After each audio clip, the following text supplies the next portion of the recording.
The alarm sound filled the bridge of the UES Thunderstrike, as red lights flashed across every surface, and Hyunwoo nearly dropped his coffee when the emergency signal came through his communications array, making him jump in his chair while the hot liquid splashed onto his uniform, but he ignored the burn and focused on the weak transmission, crackling through the speakers with static and interference, making it hard to understand what the alien voice was trying to say through the broken words and desperate tone that made his skin crawl with worry. He quickly adjusted the signal filters and boosted the gain, while his fingers moved across the control panel with practiced ease, even though his hands were shaking slightly from the urgency in that alien voice that was clearly afraid and asking for help in a language that sounded like singing, mixed with clicking sounds. But he could make out some words in Galactic Standard that made him realize this was a real distress call from someone who was in serious trouble and needed help right away. Captain to the bridge. He called over the ship intercom while continuing to work on cleaning up the signal and trying to lock onto its source coordinates, which seemed to be coming from somewhere in the outer rim territories where few ships traveled and even fewer lived, making this call even more strange and worrying, because who would be out there, and why were they in trouble? And more importantly, why were they calling for help on a frequency that would reach human ships instead of their own people? So-Jin rushed onto the bridge with her translation equipment in her arms, and her dark hair still messy from sleep, since she had been resting in her quarters when the alarm went off, but she was the best xenolinguist on the ship and could speak or at least understand more alien languages than anyone else in the fleet, making her the obvious choice to figure out what this frightened voice was trying to tell them about whatever disaster had befallen them in the dark space between stars. She plugged her equipment into the communication system and began running the alien speech through her translation programs, while also listening carefully to the tone and inflection patterns that could give clues about the speaker's emotional state and species of origin. Because different aliens expressed fear and desperation in different ways, and understanding those differences could be the key to providing the right kind of help to whoever was calling for rescue from the void. "It's definitely a distress call," she said while adjusting her headphones and frowning at the readouts on her screens that showed complex waveform patterns and linguistic markers that she had seen before in her studies of peaceful species from the galactic core regions, where conflicts were usually resolved through negotiation and compromise, rather than violence or warfare, like humans often used when dealing with threats to innocent people. The message played again, and this time the translation software caught more words, making the desperate plea clearer, as the alien speaker identified herself as Velthara from something called the Veltar mining colony, and she was begging for immediate evacuation of 50,000 civilians who were trapped by raiders who had broken through their defensive systems and were systematically destroying everything while hunting down anyone who tried to escape or hide from their attacks. Admiral Taehyung arrived on the bridge with his uniform perfectly pressed despite being woken from sleep, and his gray hair neat and his expression serious as he listened to So-Jin explain what they had learned from the transmission, while she played back the clearest parts that showed just how desperate and afraid this Velthara person was, as she described the destruction of her home and the death of her people at the hands of raiders who seemed to enjoy causing pain and fear. She keeps mentioning peaceful resolution protocols. So-Jin explained while highlighting certain phrases on her translation display that showed the alien speaker believed rescue ships would arrive and negotiate with the attackers to allow safe evacuation of civilians without any fighting or violence, because that was apparently how her people dealt with such situations, which seemed strange to the humans who had learned that sometimes violence was the only way to stop greater violence from happening. The transmission continued with Velthara, providing coordinates and describing how their government rescue service would normally handle such situations by sending negotiators who would offer the raiders compensation or territory in exchange for allowing the civilians to leave safely, and then diplomatic protests would be filed later to prevent future incidents. But she seemed confused about why the response was taking so long, since help should have arrived already. Hyunwoo managed to lock onto the signal source and put the coordinates on the main display screen, showing that the transmission was coming from a system about 6 hours away at maximum hyperspace speed, but the location was in disputed territory where no government claimed authority, and few patrol ships ventured because it was considered too dangerous for regular commerce or exploration, making it a perfect place for raiders to attack isolated colonies. "Sir, the signal is getting weaker," he reported, while trying to boost the gain even more, but the transmission was clearly coming from equipment that was damaged or running out of power, which meant they were running out of time to respond if they were going to help these aliens who had somehow ended up calling human ships instead of their own rescue service, which might not even know about their situation. Admiral Tae-hyung studied the tactical display that showed the location of the distress call and the estimated time it would take for various human ships to reach the coordinates, while considering the political implications of intervening in a situation involving aliens who were not part of any formal alliance with humanity, but were clearly innocent civilians who were about to be murdered by raiders who had no right to attack peaceful mining operations. Commander Ji-hai entered the bridge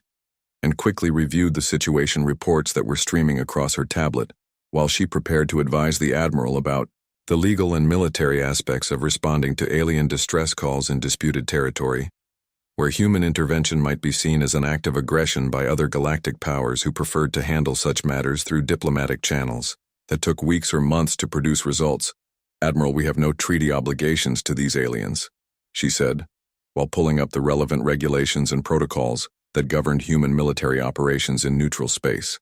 But her voice carried a tone that suggested she already knew what the Admiral was going to decide, because she had served with him long enough to understand his character and his commitment to protecting innocent people regardless of their species or political status. "Don't need a treaty to know right from wrong," Tae-hyung replied, while studying the star charts that showed the positions of various human ships in the region and calculating how quickly they could assemble a response force large enough to deal with whatever raiders were attacking the alien colony. Because if they were going to intervene, they needed to do it properly,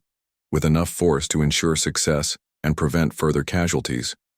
The latest transmission from Velthara was barely audible through the static,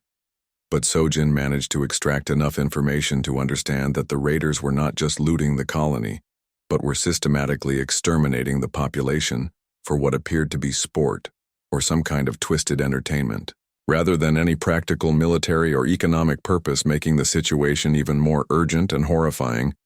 "She says the raiders are laughing while they hunt her people,"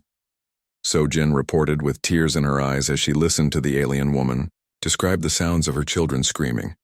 while armed attackers chased them through the colony corridors like animals fleeing from predators who enjoyed the fear and terror they were causing among beings who had never learned to fight back or defend themselves effectively. Admiral Tae-hyung made his decision with the same calm determination that had carried him through decades of military service and countless battles against enemies who threatened innocent lives throughout human space and beyond, because some situations required immediate action, regardless of the political consequences that might follow, from intervening in alien affairs without proper authorization from distant bureaucrats who had never faced such urgent moral choices. "Signal the 7th Fleet," he ordered, while moving to the command chair that would allow him to coordinate the response that was about to unfold,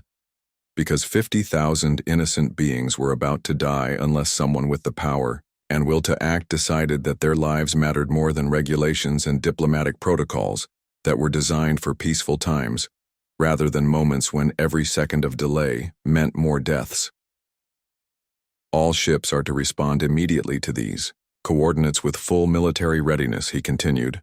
while the bridge crew began implementing his orders and sending encrypted communications to the other vessels in the fleet that would bring together the largest concentration of human military power that had been assembled in this region of space for many years, creating an armada that would soon teach these raiders why humans had earned their reputation as the most dangerous species in the galaxy. Hyun-woo sent the fleet-wide alert, while Sojin continued monitoring the alien transmission that was growing weaker with each passing minute, as Velthara repeated her desperate pleas for evacuation ships and negotiators who would follow. The massive human armada dropped out of hyperspace at the edge of the Veltar system,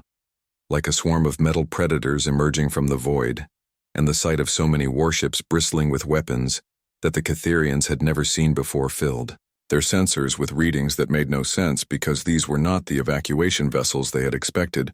but military dreadnoughts designed for destruction rather than rescue operations. Velthara stared at her display screens in growing Confusion and fear as she counted over 200 human vessels ranging from massive battleships that could destroy entire planets to smaller fighters that moved with deadly precision through formations that spoke of countless battles and hard-won experience in warfare that her people had never needed to understand because conflicts in their part of the galaxy were always resolved through negotiation and peaceful compromise. "These are not our rescue ships," she whispered to her assistant, Kale Moth, while trying to make sense of the tactical readings that showed weapon signatures beyond anything in their databases, because the approaching fleet carried enough firepower to level their entire world several times over,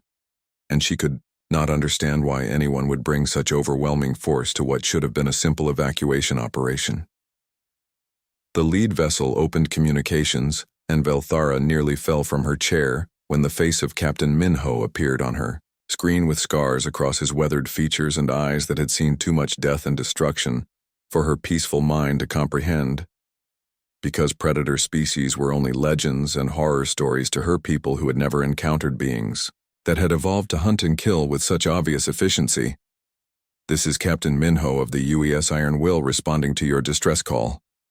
he said in accented but clear galactic standard while explosions continued to shake the colony around her, and the sounds of screaming civilians filled the background as the Drakthari raiders continued their systematic slaughter of everyone they could find in the tunnels and residential areas where families were trying to hide from the hunters. Minho's scarred face showed concern but also a predatory alertness that made Velthara's instincts scream warnings about dangerous creatures, even though he seemed to be offering help because everything about his appearance and manner suggested a being that was designed for violence and conflict in ways that her herbivorous species could barely understand, let alone trust with their lives and safety. "We are grateful for your response, but there seems to be some mistake," she managed to say while trying to follow the first contact protocols that her government had established for meeting unknown species. Because even in this desperate situation, proper procedures needed to be followed to prevent misunderstandings that could lead to even greater disasters if these predator beings decided to see her people as threats. "We sent a request for evacuation assistance to our government rescue service," she continued, while another explosion rocked the command center and dust fell from the ceiling as the raiders continued their advance through the colony defenses that were never designed to stop determined attackers because her people had always relied on diplomacy and negotiation to resolve conflicts before they reached the point of actual violence. Captain Minho listened to her explanation with growing confusion and impatience that showed clearly on his battle-hardened features as he tried to understand why these aliens were talking about evacuation procedures when raiders were actively murdering their civilians and destroying their colony, while they wasted precious time discussing proper protocols instead of fighting back against their attackers. "Ma'am, we are here to help, but I need tactical information about enemy positions and defensive capabilities," he said while his bridge crew worked frantically in the background, preparing weapon systems and assault plans that would allow them to intervene effectively in the ground battle that was clearly going badly for the aliens who seemed completely unprepared for actual combat. Velthara stared at him in bewilderment, because the concept of asking civilians for tactical information made no sense in the context of proper rescue operations where government ships would arrive and immediately begin negotiations with the attackers to secure safe passage for evacuating non-combatants, while diplomatic teams worked to resolve the underlying dispute that had led to the confrontation. "I do not understand what you mean by tactical information," she replied while trying to access her computer systems to find the standard evacuation protocols that should be transmitted to rescue ships so they could coordinate with the raiders to establish safe corridors for civilian transport to waiting evacuation vessels, where refugees could be processed and relocated to safe worlds. The cultural gap between the species became more apparent with each exchange, as Minho realized that these aliens had no concept of military resistance to aggression and actually expected their attackers to cooperate with evacuation procedures, while his human sensibilities were outraged by the idea of negotiating with murderers who were clearly enjoying the slaughter of innocent beings. Dayun, the fleet intelligence officer, had been monitoring Drakthari communications, and her analysis of their tactical patterns revealed the horrifying truth that these raiders were not interested in plunder or territorial gain, but were conducting what could only be described as a hunting expedition where the terror and death of civilians was the primary objective, rather than any strategic or economic goal. "Captain, these raiders are not following standard piracy protocols," she reported over the tactical channel while highlighting intercepts that showed Drakthari commanders discussing their kill counts and betting on which hunting teams could cause the most fear among the fleeing civilians who were being systematically cornered and eliminated throughout the colony complex. The Drakthari had expected their usual pattern of intimidation and slaughter to proceed without interference, because this region of space was known for its lack of effective law enforcement, and most civilized species preferred to avoid confrontation with aggressive raiders rather than risk their own ships and crews in battles that could be avoided through strategic retreat. Min Ho shared Da Yun's intelligence report with Admiral Tae Hyung, who was coordinating the overall fleet response from his flagship, while trying to understand the alien mindset that seemed completely unprepared for the reality of violent conflict. Despite living in a galaxy where such threats were common enough that most species maintained at least basic defensive capabilities. "Admiral, the aliens keep asking us to follow evacuation protocols," Min Ho reported, while watching his tactical displays show the continuing destruction of the colony as more civilians died with each passing minute that was wasted on trying to explain military concepts to beings who seemed to have no experience with actual warfare or effective resistance to aggression. Velthara grew increasingly agitated as she realized that these predator rescuers were planning to engage the raiders in direct combat, rather than following proper procedures that would minimize casualties through negotiated solutions that had always worked in the past when her people faced conflicts with aggressive neighbors who could usually be reasoned with or bought off. "You must follow proper protocols," she pleaded, while accessing her cultural database to find information about predator species and their tendency toward violence as a first resort, rather than the last option. After all, peaceful solutions had been exhausted through patient diplomacy and careful compromise that respected the needs and concerns of all parties involved in the dispute. "Your rescue teams should contact the raiders and offer them compensation or territory in exchange for safe passage of our civilians," she explained, while trying to make these dangerous beings understand that violence would only lead to more violence and that proper civilized responses to such situations required negotiation and mutual respect rather than the application of superior firepower. Admiral Tae Hyung listened to her explanation with growing amazement at the cultural naivety that could produce such expectations. In a galaxy filled with genuine predators and aggressive species that viewed peaceful negotiations as signs of weakness to be exploited, rather than opportunities for reasonable compromise and mutual benefit.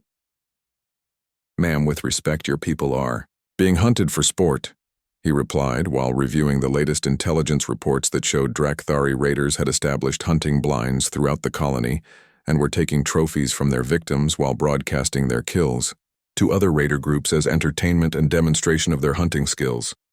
"These raiders have no interest in negotiation or compensation,"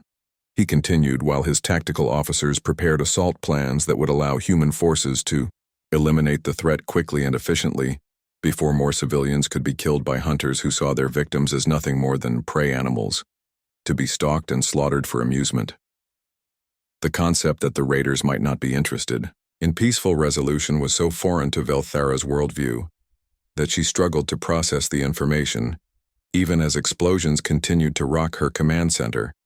and the screams of dying civilians filled the communication channels that connected her to the various sections of the colony where families were being systematically exterminated.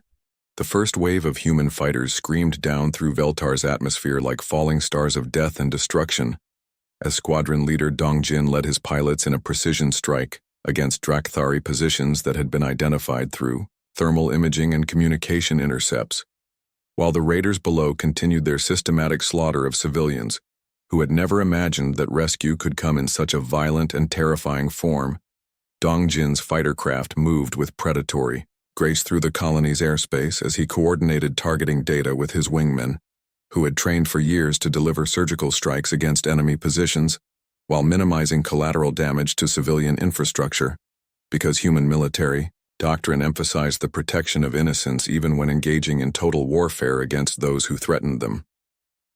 The Drakthari raiders looked up from their hunting grounds to see death descending from above in the form of human weapons that had been designed through centuries of warfare against every conceivable threat and enemy, because humanity had learned through bitter experience that survival often depended on being better at violence than anything that wanted to destroy them. Target. The hunting blinds first, Dongjin ordered, while his tactical computer painted enemy positions with red markers that showed where raiders had established kill zones to trap fleeing civilians, because eliminating these positions would give the surviving colonists a chance to reach the emergency shelters that had been designed for natural disasters, rather than military attacks. His missiles struck with devastating precision, as each warhead found its intended target, and eliminated entire groups of raiders who had been competing with each other to see who could kill the most civilians in the shortest amount of time, because their twisted culture viewed such slaughter as entertainment and proof of superior hunting skills. The explosions that followed lit up the colony like a deadly fireworks display, as secondary detonations destroyed raider equipment and ammunition stockpiles, while the surviving Drakthari warriors realized that they were no longer the hunters, but had become the prey of beings whose approach to warfare made their own savage culture seem primitive and inefficient. By comparison, Young Su commanded the marine assault ship Soul's Hammer as it descended toward the colony surface while his troops prepared for ground combat that would demonstrate why humans were feared throughout the galaxy as the ultimate practitioners of close-quarters battle and urban warfare,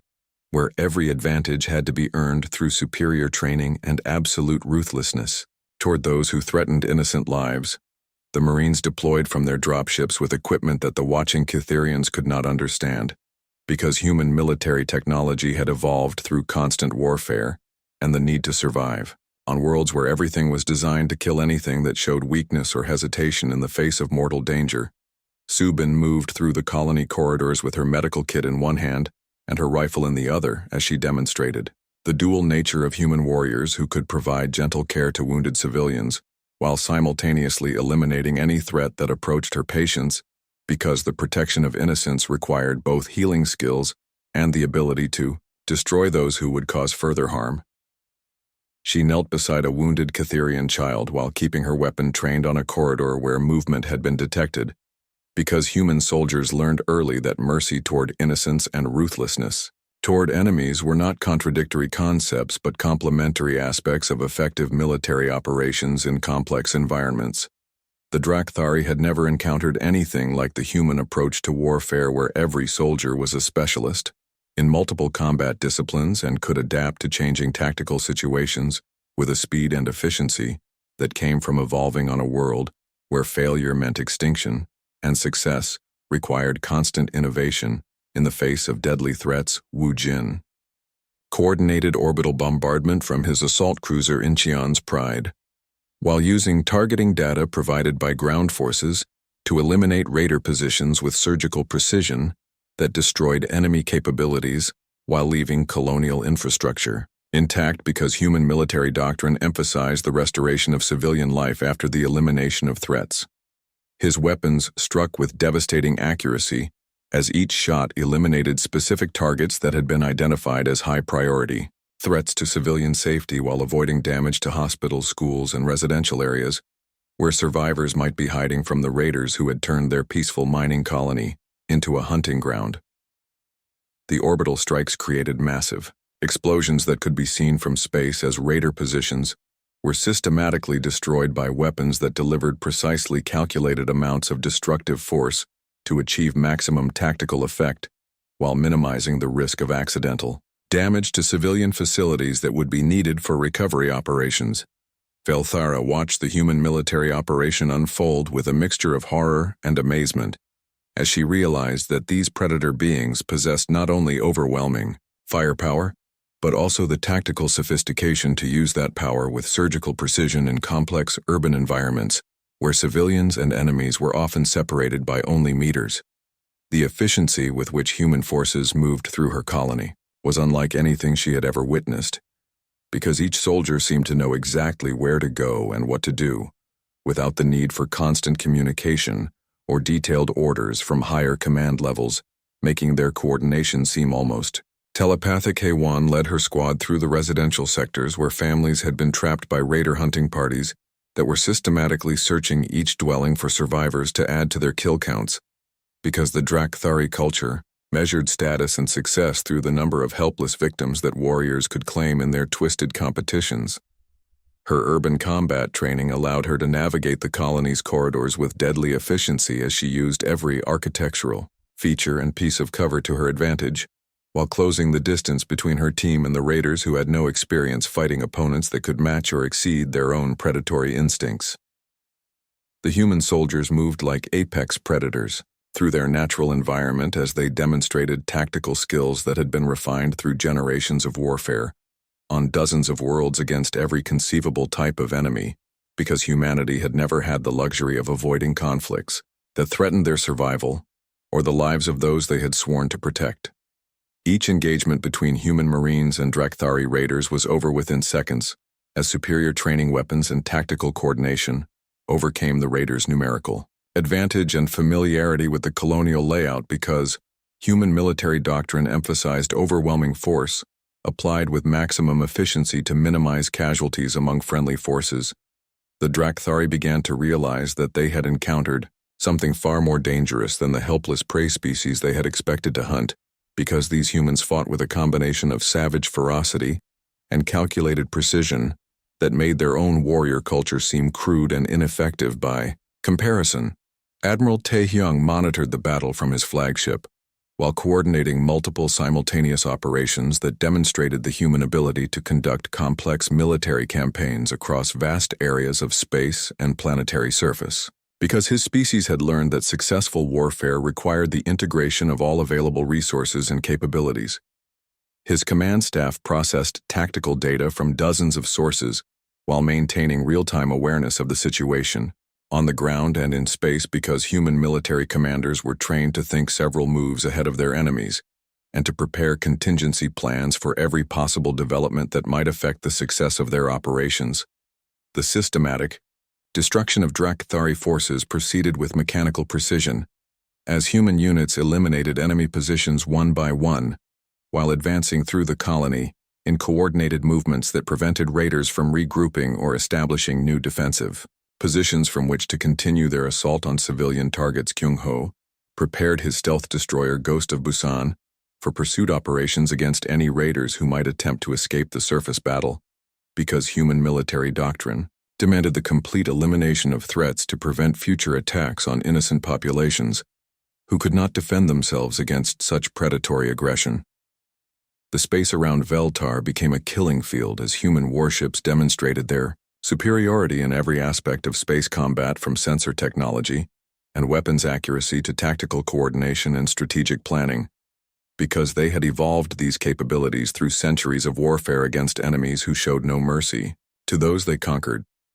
The Catherians who survived to witness the battle would later describe it as a demonstration of violence so efficient and overwhelming that it seemed less like warfare and more like a natural disaster that had been precisely controlled and directed against those who had threatened innocent lives. The last Drakthari resistance collapsed within hours of the human intervention, as raiders who had expected easy prey instead found themselves facing opponents whose entire civilization had been shaped by the need to survive and thrive in a universe filled with deadly threats and hostile environments. The surviving Drakthari raiders attempted to retreat to their ships that were hidden in the outer system asteroid fields, where they had established supply bases and repair facilities during their weeks of preparation for what they had expected to be an easy hunting expedition against defenseless civilians who would provide excellent sport and valuable trophies for their warrior culture. Admiral Taehyung watched the enemy withdrawal on his tactical displays while considering the options that faced him, because the raiders clearly expected to escape after their failed attack and return later with reinforcements to finish their slaughter of the Catherian colonists, who would remain vulnerable to future attacks as long as these predators remained alive and capable of organizing new raids. Signal all ships, he ordered, while his command staff prepared targeting solutions for the fleeing enemy vessels, because human military doctrine was clear about the proper response to those who targeted innocent civilians for sport and entertainment, rather than any legitimate military or economic objective that might justify negotiated solutions or prisoner exchanges. No survivors, no second chances, and no mercy for those who prey on the innocent, he continued, while authorizing the pursuit operation that would demonstrate why humans had earned their reputation as relentless enemies of those who threatened peaceful populations throughout the galaxy, because some crimes could only be answered with complete and final justice. Kyung-ho received his orders aboard the stealth destroyer Ghost of Busan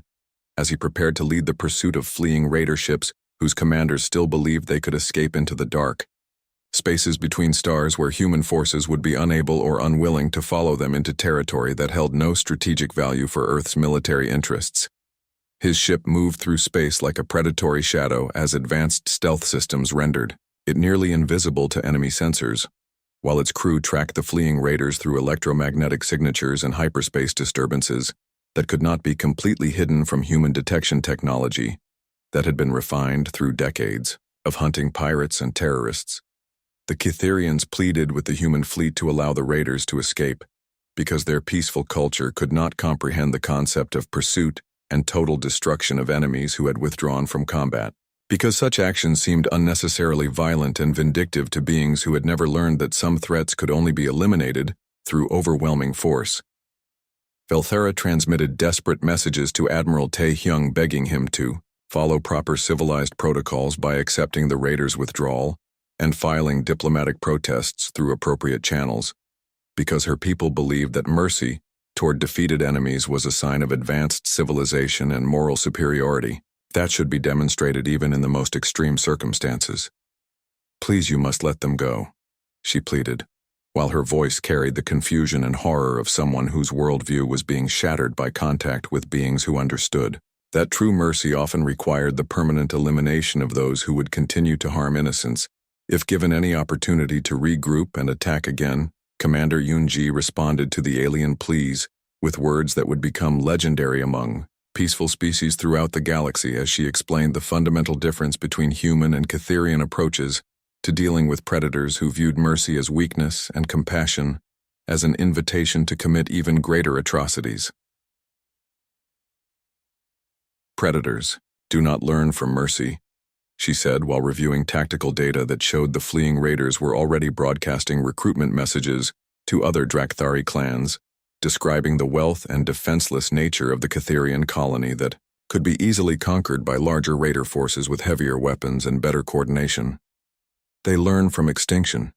she continued, while her intelligence analysis revealed that these same raiders had conducted similar attacks on 17 other peaceful colonies in the past 3 years, and had never been pursued or punished for their crimes because most civilized species preferred evacuation and relocation to direct military confrontation with aggressive predators. The space battle that followed demonstrated human strategic thinking that turned the void between stars into a three-dimensional trap, where superior technology and tactical coordination eliminated every advantage that the raiders had expected to enjoy during their escape to safe territory, where they could plan future attacks on defenseless victims. Seung-min coordinated the pursuit pattern from his tactical station aboard the flagship, while using predictive algorithms to anticipate enemy movements and position human forces to intercept fleeing raiders, regardless of which escape routes they might choose, because human military planning always included contingencies for every possible enemy response.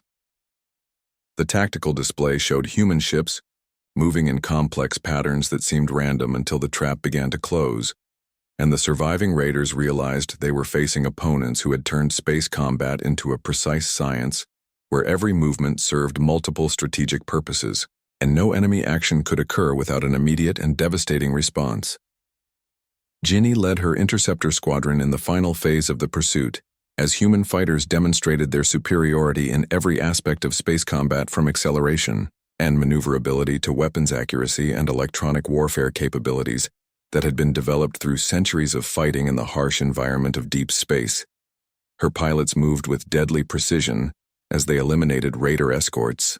one by one, while preventing any enemy vessels from reaching the hyperspace jump points that would have allowed them to escape to other star systems where they could reorganize and plan revenge attacks against human forces or their alien allies. The Drakthari flagship attempted to use civilian hostages as human shields by broadcasting images of captured Kytherian prisoners who had been taken during the initial raid, but this tactic only served to increase human determination to eliminate every member of the raider force, because using innocents as shields was considered one of the most despicable acts possible. Ginny's targeting solution took into account the precise location of every hostage aboard the enemy vessel as her weapons. Systems calculated firing angles and warhead yields that would eliminate the raider command structure, while minimizing harm to the prisoners, who had already suffered enough at the hands of their captors.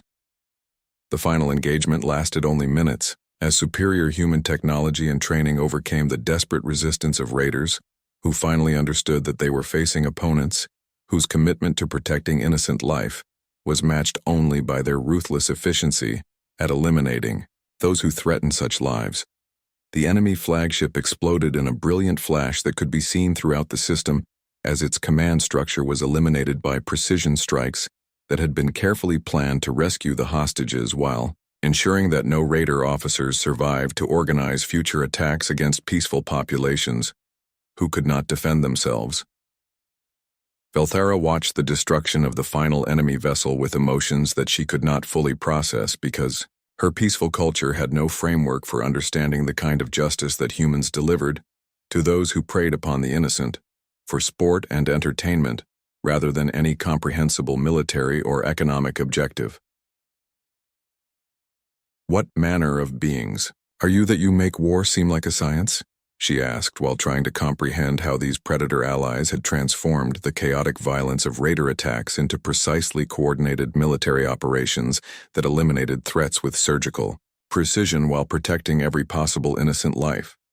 The human response came from multiple officers simultaneously, as they explained the fundamental truth that had shaped their species throughout its violent evolution on a world where survival required being better at violence than anything that wanted to kill them, because weakness and hesitation meant extinction for individuals, communities, and entire civilizations.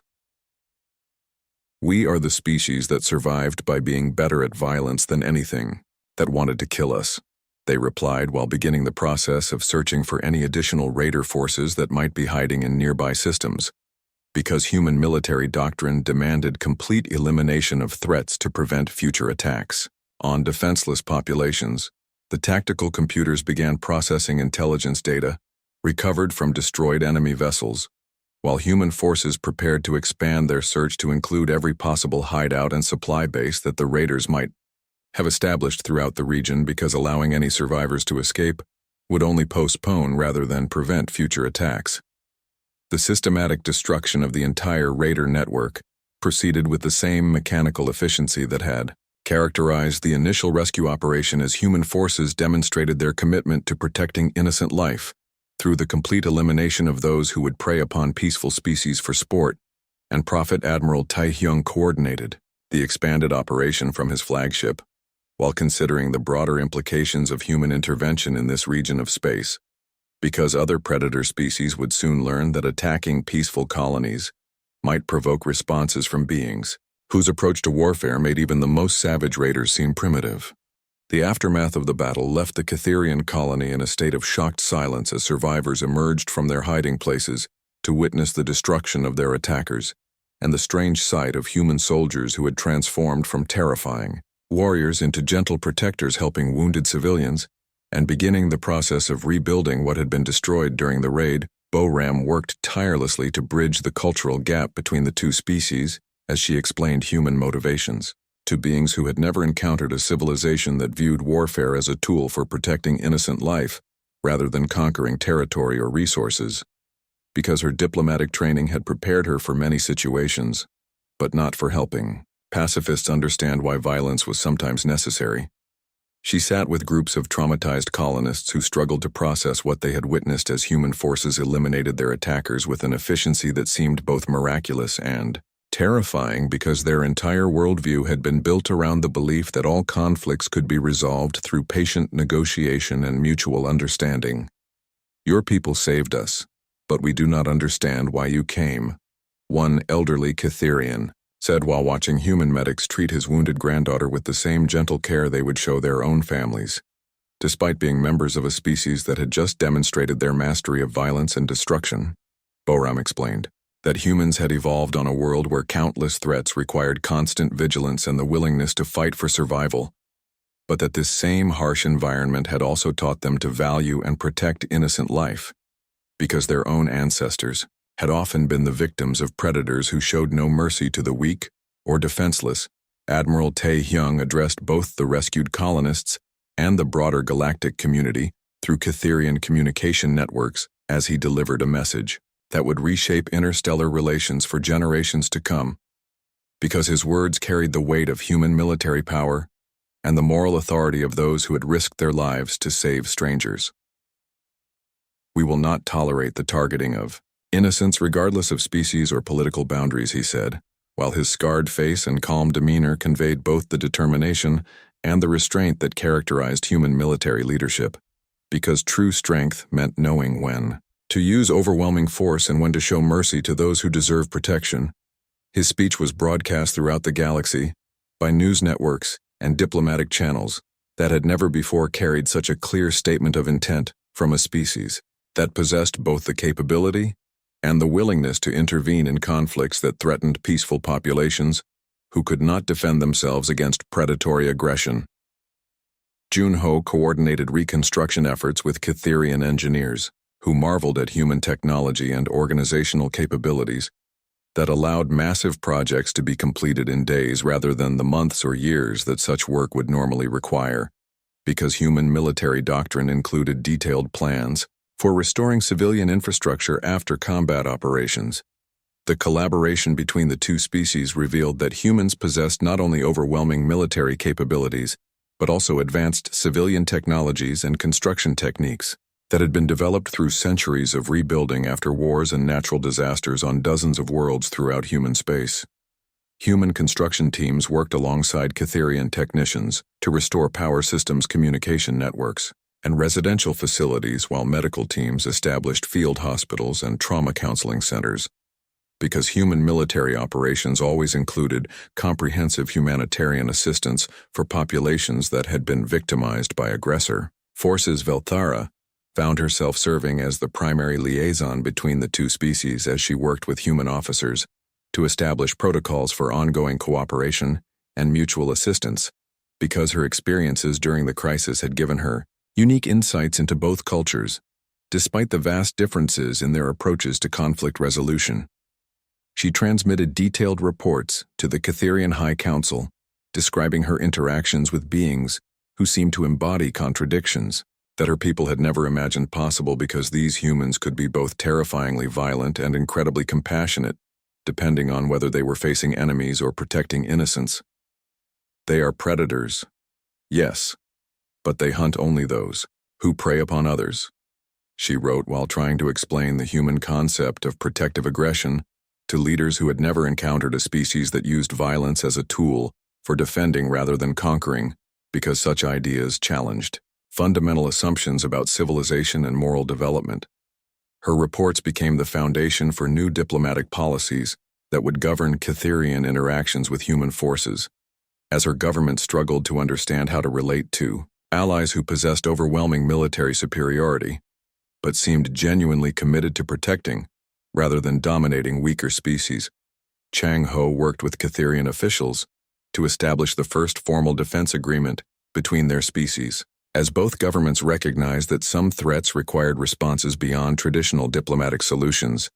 because the galaxy contained predators who viewed peaceful negotiations as signs of weakness rather than opportunities for reasonable compromise. The agreement created joint response protocols that would allow human forces to intervene in future emergencies while respecting Catherian sovereignty and cultural preferences for non-violent conflict resolution, because successful alliances required accommodation of different approaches to common problems.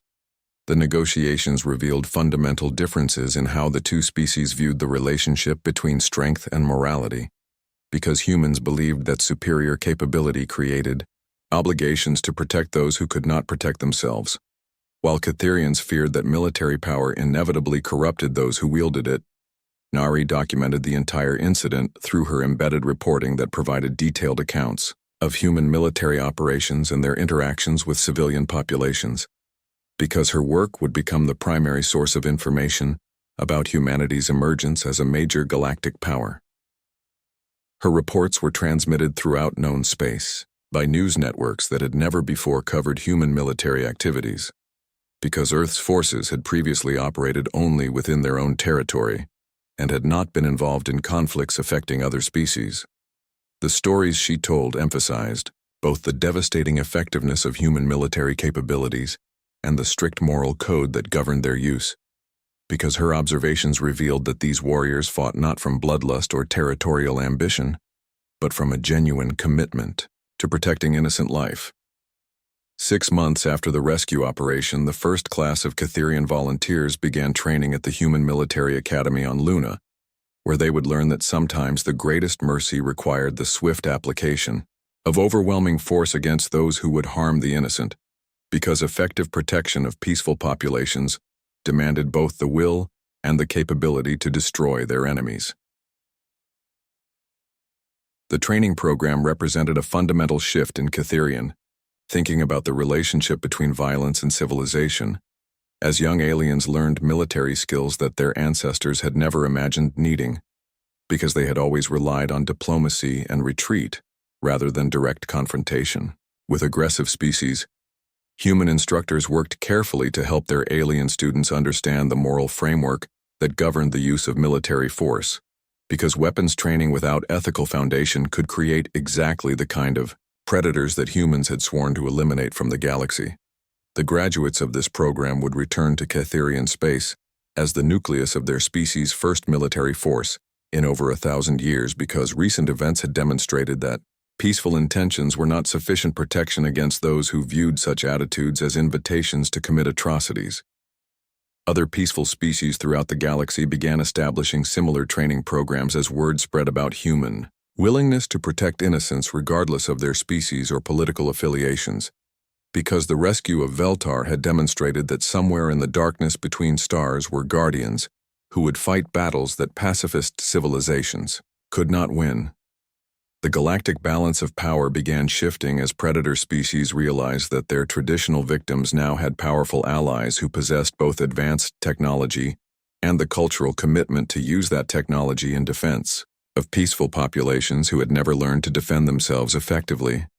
News of human military capabilities and moral principles spread through diplomatic channels, criminal networks, and military intelligence services as every major power in the galaxy tried to understand what this new development meant for their own strategic planning and territorial ambitions. The final assessment reached by most galactic observers was that humanity represented something unprecedented in known history, because they were the first species to achieve overwhelming military superiority while maintaining genuine commitment to using that power only in defense of innocent life rather than for conquest or exploitation.